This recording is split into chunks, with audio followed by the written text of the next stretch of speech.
প্রিয় দর্শক, আপনারা এর মাঝে জেনে গেছেন যে আমেরিকা এবং ইরানের মাঝে একটা চুক্তি হতে যাচ্ছে এবং এই চুক্তিটার ব্রেকিং নিউজ আমরা গতকাল রাত থেকেই দেখতে পাচ্ছিলাম।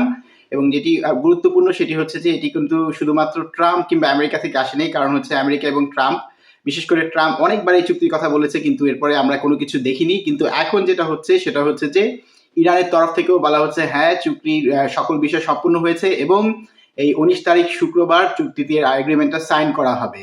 এখন the question is, who do you think won this war? আপনার কি মনে হয় কে জিতেছে এই যুদ্ধে? আমি বরং যেটা করব সেটা হচ্ছে খোদ আমেরিকা এবং ইংল্যান্ড, মানে তাদের যে মিত্র দেশ যুক্তরাজ্য, সেই সব দেশের যে নামকরা যে পত্রপত্রিকা এবং বিশেষজ্ঞরা আছেন এবং তেহরানের মানে ইরানের যেসব বিশেষজ্ঞরা আছেন যারা কথা বলছেন এই যুদ্ধ নিয়ে, তাদের কিছু মতামত আপনাদেরকে তুলে ধরছি, তারপর আমি আমার নিজের মতামত দিব। এবং এই ভিডিওতে আমি আরো কথা বলবো যে হচ্ছে এই যুদ্ধের পর কি হতে যাচ্ছে এবং সামনে আসলে আমাদের জন্য কি অপেক্ষা করছে এবং আমেরিকার অবস্থাটাই বা কি হবে। তাহলে চলেন আমরা আগে দেখি যে কারা কি বলছে, বিশেষ করে আমেরিকা এবং ব্রিটিশ যারা আছেন, বিশেষজ্ঞরা আছেন এবং সংবাদ মাধ্যমগুলো আছেন, তারা কি কি বলছে। বিশেষ করে আপনারা দেখবেন যে স্কাই নিউজ, যেটি হচ্ছে ইংল্যান্ডের অত্যন্ত প্রভাবশালী একটি জনপ্রিয় সংবাদ মাধ্যম, সেই স্কাই নিউজের যে সামরিক বিশেষজ্ঞ আছেন, ওনার নাম হচ্ছে অধ্যাপক মাইকেল ক্লার্ক। আপনারা যারা আমার লেখা নিয়মিত পড়েন ফেসবুকে, যেখানে আমার অনেক পাঠক আছে, তারা তো জানেনি অধ্যাপক মাইকেল ক্লার্কের উক্তি আমি নিয়মিতই আমার লেখায় দেই। সেই মাইকেল ক্লার্ক কিন্তু বলেছেন যে US has lost the war on the 8th of April।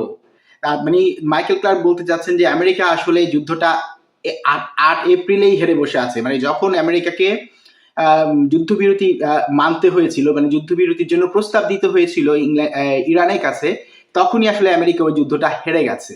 সে কথা কিন্তু অধ্যাপক মাইকেল ক্লার্ক বলেছেন এবং স্কাই নিউজে কিন্তু এটা অনেক বড় রকমের শিরোনাম হয়েছে এবং নিয়মিত তারা এই কথা বলছে যে আমেরিকা এই যুদ্ধে হেরে গেছে।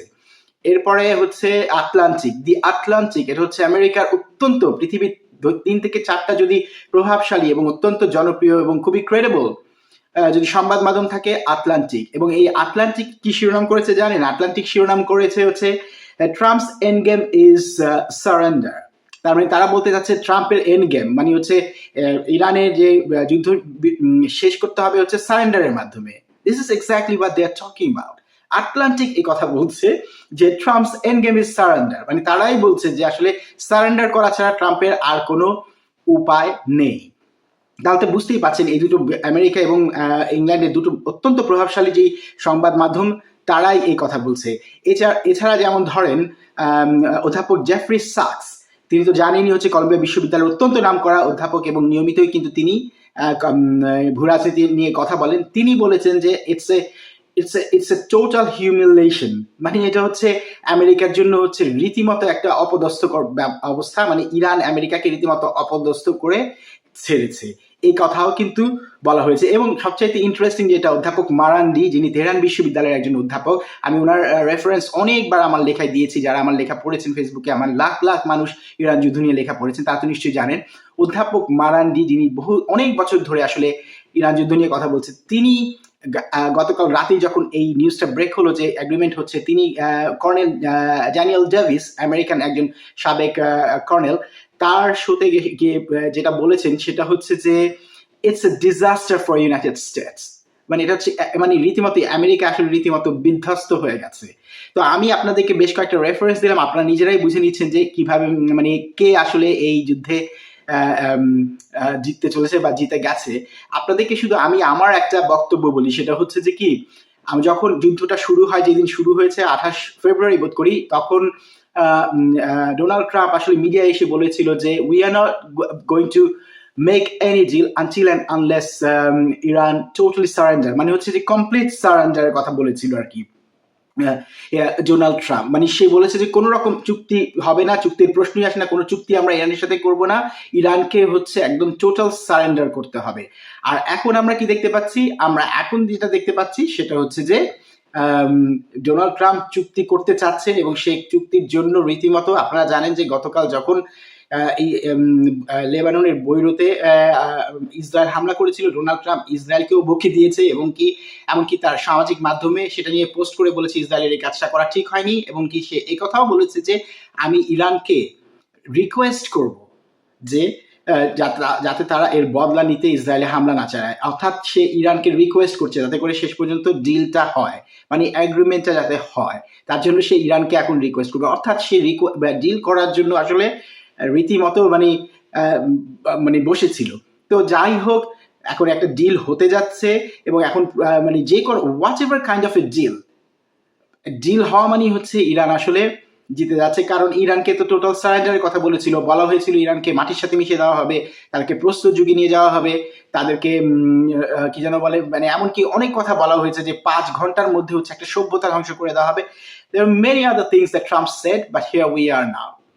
এখন ব্যাপারটা হচ্ছে চুক্তিতে তাহলে কি আছে? আমরা যে বলছি যে চুক্তি আসলে হতে যাচ্ছে, সেই চুক্তিতে কি আছে? আপনার ইরানের মেহের নিউজ, যেটা আসলে ইরানের সামরিক বাহিনীর মানে নিয়ন্ত্রিত আধা সরকারি বা এই ধরনের নিয়ন্ত্রিত একটা এজেন্সি, তারা যে 14টা দফার কথা বলেছে চুক্তিতে, সেখানে কিন্তু ইরানের 14টা দফাই আছে। একটা বিষয়, মূল বিষয়গুলো আমি বলিনি, যেগুলো আছে আমি 3-4টা বিষয় বলে নিই। সেটা হচ্ছে যে হ্যাঁ, হরমুজ প্রণালী খুলে যাবে, কিন্তু ইরানের নিয়ন্ত্রণে খুলবে, অর্থাৎ ইরানের নিয়ন্ত্রণে কিন্তু থাকবে। এবং দ্বিতীয় যে ব্যাপারটা হচ্ছে ইরানকে মানে ইরানের জব্দকৃত যে টাকাগুলো আমেরিকা মানে তারা বেআইনিভাবে আসলে সেইগুলো জব্দ করে রেখেছে, সেগুলো ফেরত দিতে হবে। এগুলো বিলিয়ন ডলার, 300 বিলিয়ন বা এরকম আরো বেশি হতে পারে, সেটা ফেরত দিবে। এটা একটা অনেক বড় ব্যাপার। এবং সামরিক বাহিনী এই অঞ্চলে আর আমেরিকা বাড়াতে পারবে না, কিন্তু অত্যন্ত গুরুত্বপূর্ণ একটা পয়েন্ট এটা বলা হয়েছে। এর সাথে আরো অন্যান্য যে বিষয়গুলো আছে সেগুলো তো আছেই, যে 14টা পয়েন্ট আমরা অতীতে অনেকবার কথা বলেছি। তবে এখানে একটা নতুন যে একটা বিষয় যুক্ত হয়েছে, সেটা হচ্ছে যে ইরান বলছে যে আমরা পারমাণবিক বোম বানাবো না প্রথম 30 দিন এবং 60 দিন আমরা দেখবো, তারপরে আমরা এটা নিয়ে আলোচনা করবো এবং আমরা পারমাণবিক বোম বানাবেন না। এখন আপনি এখানে প্রশ্ন করতে পারেন যে পারমাণবিক বোম না বানালে তো তাহলে কি ইরানের ক্ষতি হচ্ছে না পরে যদি আবার আক্রমণ করে?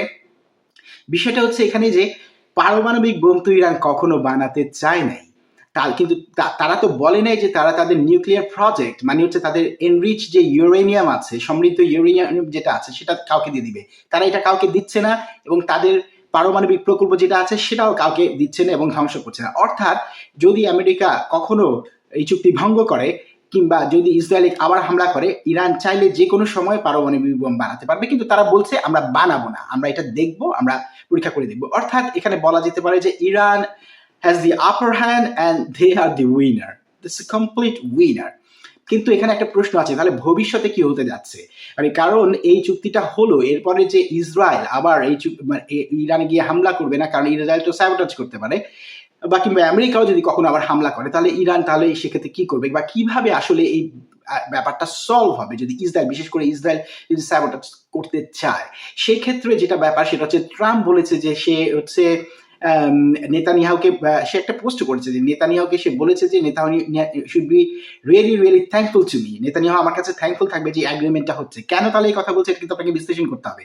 বলছে এই কারণে যে ট্রাম্প খুব ভালো করেই জানে যদি আমেরিকা ইংল্যান্ডকে ইসরায়েলকে সাহায্য না করে, তাহলে ইসরায়েল আসলে কখনোই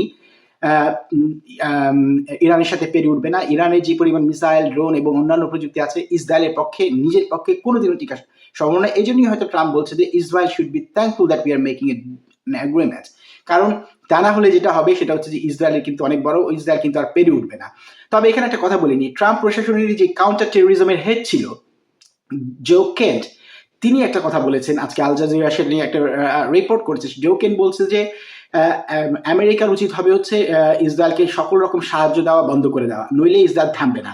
আমি মনে করি যদি এই চুক্তিটা আসলে ভবিষ্যতে সাস্টেইনেবল কোন চুক্তি হতে যায়, তাহলে সেক্ষেত্রে আমেরিকাকে অবশ্যই ইসরায়েলকে আসলে সকল রকম সাহায্য বন্ধ করে দিতে হবে। ইসরায়েলকে যেভাবে ব্যাকআপ দেয় সেটা দেওয়া যাবে না, আর যদি সেটা না দেয় তাহলেই কিন্তু এই চুক্তিটা সাস্টেনেবল হবে, না হলে এই চুক্তি নিয়ে কিন্তু একটা সংশয় থেকেই যাবে। তবে একটা কথা প্রিয় দর্শক বলতেই হচ্ছে, সেটা হচ্ছে যে ইসরায়েলকে যদি আমেরিকা সাহায্য দেওয়া বন্ধ করে কিংবা নাও করে, এই চুক্তির মাধ্যমে একটা বিষয় কিন্তু পরিষ্কার, সেটা হচ্ছে যে মধ্যপ্রাচ্যে আমেরিকার যেই সাম্রাজ্য বা প্রভাব বা হেজেমনি ছিল সেটা কিন্তু আর থাকবে না, সেটা কমে যাবে। কেন কমে যাবে? কারণ হচ্ছে যে মধ্যপ্রাচ্যের আরব দেশগুলো খুব ভালোভাবে বুঝে গেছে যে আমেরিকার আসলে তাদেরকে নিরাপত্তা দিতে পারবে না। ইরান এখানে অত্যন্ত কারণ ইরান যেভাবে তাদেরকে হামলা করেছে, আপনারা জেনে থাকবেন যে মধ্যপ্রাচ্যের দেশগুলো কিন্তু এই চুক্তি করার জন্য আমেরিকাকে চাপ দিয়েছে। কেন চাপ দিয়েছে?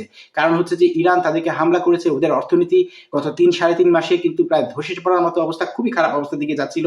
এটা আপনি যে কোনো বাংলাদেশিরা যারা মধ্যপ্রাচ্যে থাকে তাদেরকে জিজ্ঞেস করলেও আপনারা জানতে পারবেন যে তাদের অর্থনীতি কি পরিমাণ খারাপ অবস্থার দিকে গিয়েছিল। সুতরাং এখানে যেটা হবে সেটা হচ্ছে যে মধ্যপ্রাচ্যে আমেরিকার সাম্রাজ্য বা হেজেমন বা প্রভাব একদম কমে যাবে আস্তে ধীরে, এবং ইরান ওই অঞ্চলের অত্যন্ত শক্তিশালী একটি দেশ হিসেবে আবির্ভূত হতে যাবে। Now you can assume yourself who is the winner. I mean, I'm not going to tell it myself. আপনারা নিজেরাই তাহলে ঠিক করে নেন যে এই যুদ্ধে কে জয়ী হলো এবং কে পরাজিত হলো। প্রিয় দর্শক, আপনাদের মতামত জানাবেন, অবশ্যই আপনাদের মতামত জানাবেন। ভিডিওটা ভালো লাগলে লাইক করবেন, শেয়ার করবেন এবং সম্ভব হলে আমার চ্যানেলটা সাবস্ক্রাইব করবেন। ধন্যবাদ সবাইকে।